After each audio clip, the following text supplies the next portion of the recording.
नमो नमः बच्चों। आज हम कक्षा 5वीं के हिंदी विषय के कक्षा में पढ़ेंगे व्याकरण खंड में गाय का निबंध।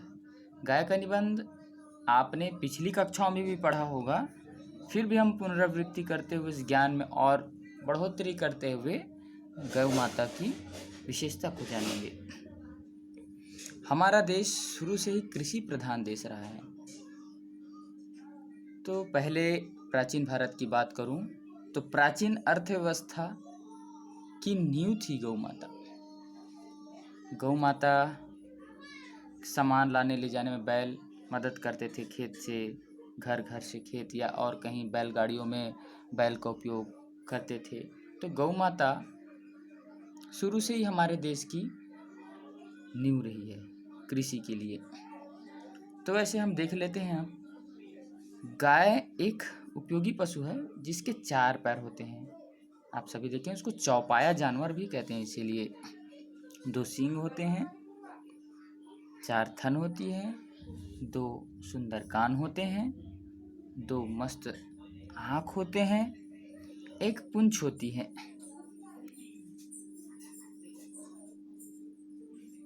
और गाय के पैर में नीचे की ओर खुर होती है। गाय कई रंगों की होती है, आप सभी ने देखा होगा। लाल रंग की गाय, सफ़ेद रंग की गाय, चितकबरी कलर रंग की गाय। और जो काली गौ माता होती है वो भारतीय संस्कृति में सबसे ज़्यादा शुभ मानी जाती है। श्यामा गौ, सुरभि गौ उसे कहा जाता है। गाय की तो वैसे महिमा बहुत है। गाय माता जो हम देते हैं वो खाती है। हमारे घर से रोटी चावल जो दें, या जंगलों में चरने जाती है तो घास फूस खाती है, और विशेष तरह के जड़ी बूटियाँ जो होती है, घास, उसको खा करके हमारे लिए उपयोगी दूध देती है, जिसे हम पीते हैं, उससे हमारे अंदर शक्ति मिलती है। एक कहावत है, कहावत नहीं, सच्ची बात है, जिस बच्चे के माता जी का दूध नहीं आता उससे गौ माता ही पालती है। गाय के माता के दूध से ही पाला जाता है। तो गौ माता के बहुत ही विशेषताएं हैं। निबंध के हिसाब से बताऊं तो गाय के गोबर से हम अपने रसोई में, जैसे सिलेंडर लाते हैं ना, एलपीजी का सिलेंडर होता है जिसको हम ला करके अपने टंकी को सिलेंडर में फिट करते हैं, उसके बाद उसको चालू करते हैं। वैसे ही गौ माता के गोबर को इकट्ठा करके एक टंकी बना करके घोल करके उसके गैस को इकट्ठा किया जाता है। गैस को फिर पाइपलाइन के माध्यम से हमारे चूल्हे में ला करके फिट किया जाता है, जिससे हम खाना बना सकते हैं। आप आसपास के कई घरों में जा कर के देखोगे तो आपको यह गैस, गोबर गैस की चूल्हा मिल जाएगी। कितना सस्ती है, देखो। गौ माता घर में है, गौ माता के सुबह गोबर देती है, उसको इकट्ठा करके हम अपना दिन भर का खाना बना सकते हैं। दूध देती है जिसे दोनों टाइम पिएंगे, जिससे हमारी हड्डियां मजबूत होगी, कैल्शियम मिलता है, ताकत मिलेगी, बुद्धि बढ़ेगी। सबसे अच्छी बात यह है, बुद्धि का विकास होगा। तो गौ माता कितनी फायदेमंद है। और फिर ये तो चलो तुरंत गैस बना लिया, अब उस गोबर बचे हुए गोबर से हम गोबर को थोप देते हैं दीवालों में, तो बन जाता है छेना, जिसको कंडा कहते हैं अंग्रेजी में, हिंदी में कंडे। और उसको कभी भी जला सकते हैं, कभी भी उपयोगी है। उसके धुएं से, अगर हम अभी के मौसम में धुएं करें तो उससे मच्छर भी भाग जाते हैं, इतनी उपयोगी है। पहले के ज़माने में हम बच्चे थे तब उस गाय के छेना से जो राख बनता था, राख को अच्छे से पीस देते थे। पीस के बाद, छानने के बाद, उससे हम अपने दांतों की सफाई करते थे। ऐसे कितनी उपयोगी है, बताओ गौ माता।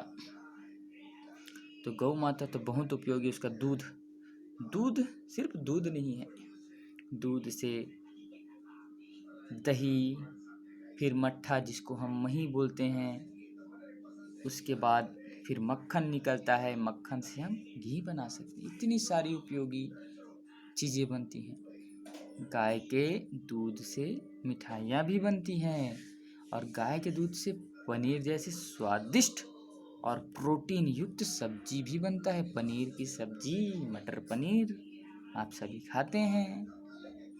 तो देखिए गौ माता कितने हमारे लिए उपयोगी है। गौ माता का जो बछड़ा होता है वो बड़ा होकर के बैल बनता है। बैल बनने के बाद वो हमारे कृषि कार्य में हल चलाने में, नांगर जोतने में मदद करता है। तो देखिए गौ माता कितने फायदेमंद हमारे।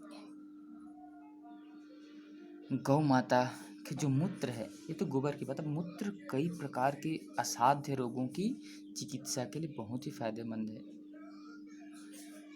बहुत सारे कैंसर जैसे भयानक रोग भी इसके मूत्र से ठीक होते हैं। चर्म रोग हो चाहे पेट के रोग हों, बहुत सारे रोगों में गौ माता की जो गौ के मूत्र है वो काम आता है। हमारे भारतीय संस्कृति में गौ माता को विशेष दर्जा दिया जाता है क्योंकि इसकी उत्पत्ति सागर मंथन से हुआ है। समुद्र मंथन हुआ तो गौ माता, सुरभि गौ माता का प्राकट्य हुआ है।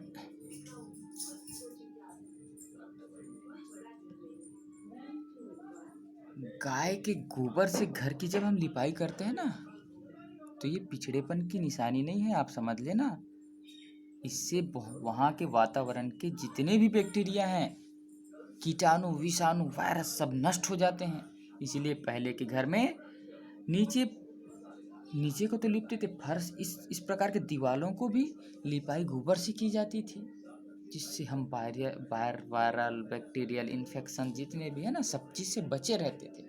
आजकल टाइल्स में आ गए, आधुनिकता में आ गए, तो फिर वो बीमारियां हमारी बढ़ती गई। जैसे हम अपनी संस्कृति को भूलते गए, हम बीमारियों में बढ़ते गए।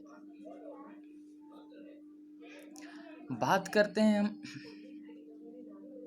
दान में, महादान है। शादी किसी की होती है तो आप देखना गौदान करते हैं, कन्या को गौदान किया जाता है। ये हमारी भारतीय संस्कृति, हिंदू सनातन संस्कृति में मान्यता है कि शादी जब होता है तो गौ माता का दान के बगैर शादी अधूरी रहती है। तुरंत ला करके नहीं देंगे तो बोलेंगे 1 काठा धान और 1 ठो बछिया, ऐसे बोलते हैं, देते हैं।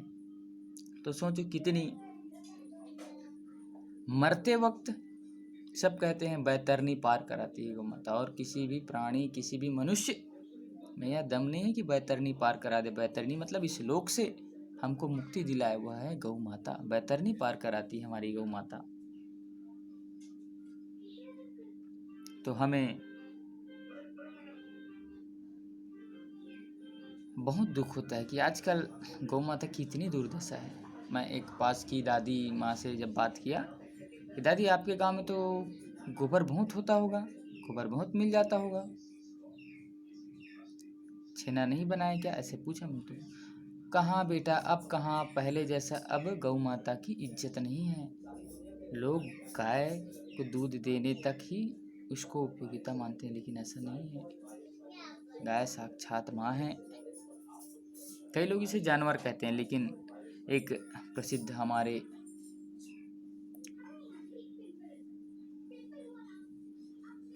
भैया जी थे, वो कहते थे प्राणी नहीं है यह प्राण देश की, जानवर नहीं है जान है देश की। आपको पता है बच्चों, हमारी आज़ादी की लड़ाई, हम अंग्रेज़ों के गुलाम थे ना, तो सबसे पहले प्रथम स्वतंत्रता संग्राम जब हुआ है, पहले आज़ादी की लड़ाई में गौ माता का बहुत योगदान है। अब वो कहोगे कैसे? मंगल पांडे नाम का एक सिपाही था, जानते हैं आप सभी।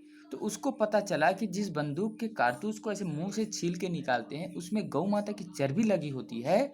उसको पता चला तो वो हिंदू था, वो भड़क गया, मैं गौ माता की लगी चर्बी वाले कारतूस को मुंह से नहीं निकालूंगा, ऐसे करके वो भड़क गए और विद्रोह कर दिया और कई अंग्रेजों को मार दिया।